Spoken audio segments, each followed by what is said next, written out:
गुरुपौर्णिमेनिमित्त चंद्रयान पाटलांनी घेतली संजय राऊत यांची भेट.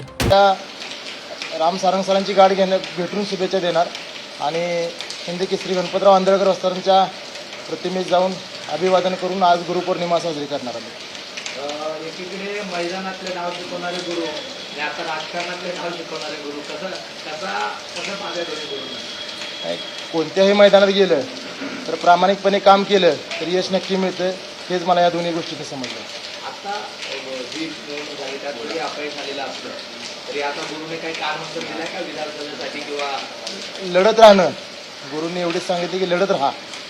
यश अपयश हे येत राहणार आहे. राजकारण असेल किंवा कोणत्याही क्षेत्रामध्ये फक्त लढणं महत्त्वाचं आहे आणि इथून पुढे लढत राहावा. काय विधानसभेची आता काही तयारी वगैरे असते नाही, विधानसभेसाठी तयारी नाही, पण सांगली जिल्ह्यामध्ये 2 जागा शिवसेना उद्धव बाळासाहेब ठाकरे हा पक्ष लढवणार आहे. त्यामध्ये एक खानापूर आटपाडी आणि एक मिरज अशा 2 जागा आम्ही तिथे लढवणार आहोत. नाही, पक्ष जो आदेश देईल त्या आदेशाप्रमाणे काम करणार.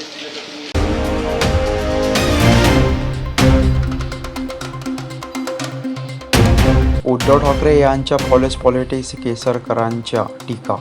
लागते त्याच्यामुळे त्यांचं ज्ञान तपासण्याची आवश्यकता आहे. ते खोटं बोलतात आणि रेटून बोलतात आणि त्याच्यामुळे जनता फसते. हे तुम्ही लोकसभेमध्ये बघितलं, पण विधानसभेमध्ये आम्ही ते घडू देणार नाही. भाई, उद्धव ठाकरे यांनी म्हटलेलं आहे की लाडका उद्योगपती कंत्राटदार योजना तसेच मुंबई अदानी सिटी करायचं पण सरकारचं आहे. एक असं आहे की अगोदर ते बोलले होते की लाडकी बहीण आहे, लाडका भाऊ नाही. आम्ही लाडका भाऊ करून दाखवला. 10,000 रुपये लाडक्या भावाला दर महिन्याला मिळणार, असे 10 लाख युवकांना मिळणार. त्यांना कधी देता आलं नाही. धारावीचं जीवन कधी, ते 25 वर्ष सत्तेवर आहेत, धारावीचं जीवन कधी सुधारू शकले नाहीत. पहिल्यांदाच धारावीतल्या लोकांना चांगली घरं मिळत आहेत. त्याला त्यांच्या मधामध्ये आणि काहीतरी लोभ तयार करायचा आणि हे कसं होणार नाही हे करायचं. आणि त्याच अदानींबरोबर आपण गुजरातचा प्रवास मात्र लग्नासाठी म्हणून करायचा. हे आम्ही करत नाही. आम्ही करताना म्हणतो की ही जनतेसाठी आहे. त्याने अदानीने करावं आणि कोणाने करावं, XYZने करावं किंवा जगातल्या मोठ्या कंपनीने. ते ग्लोबल टेंडर होतं ना, जगातली कुठलीही कंपनी येऊ शकली असती. ते काय लपून छपून काढलेलं टेंडर आहे का? तुम्ही जाऊन ज्या अडचणी निर्माण करता, आता लोकांना घरं मिळत आहेत. मुंबईला लागलेला एक गरिबी हा शाप आहे.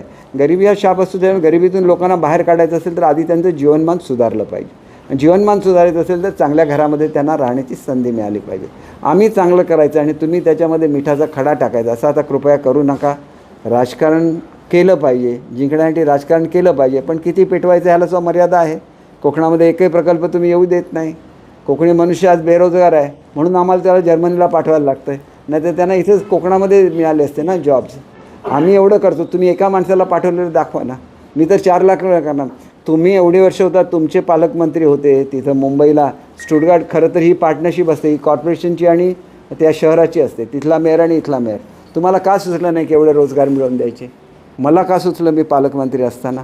हे शेवटी आम्ही गोरगरिबांशी आमची नाळ जोडलेली आहे. त्यांचं पॅलेस पॉलिटिक्स असतं. त्यांचा राजवाडा आहे, तिथे जाऊन लोक सलाम करतात. आम्ही सगळं बघितलेलं आहे. त्यांच्याबद्दल आदर आहे, परंतु असं बोलू नये. असं बोललं तर मला सुद्धा बोलायला.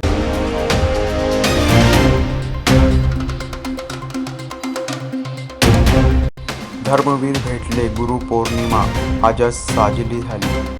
उद्या गुरुपौर्णिमा आहे, पण आजच खरी गुरुपौर्णिमा साजरी झाल्यासारखं मला वाटतंय. कारण दिघे साहेबांना साहेब भेटले आणि माझे साहेब मला आज या धर्मवीर पार्ट 2च्या या ट्रेलर लॉन्चिंगच्या निमित्ताने भेटले. अशा प्रकारचं एक उद्याची गुरुपौर्णिमा आज साजरी झाल्यासारखी वाटते. बऱ्याच अनुत्तरित प्रश्नांची उत्तरे या चित्रपटाच्या माध्यमातून मिळणार आहे. धर्मवीर आनंद दिघे साहेबांचं जे काम आहे, जे कार्य आहे, त्यांचा जीवनपट जो आहे तो एका सिनेमामध्ये मावू शकत नाही. म्हणून धर्मवीर मुक्काम पोस्ट ठाणे पार्ट 1 त्याच्यामध्ये काही भाग आला. यामध्ये उर्वरित जो आहे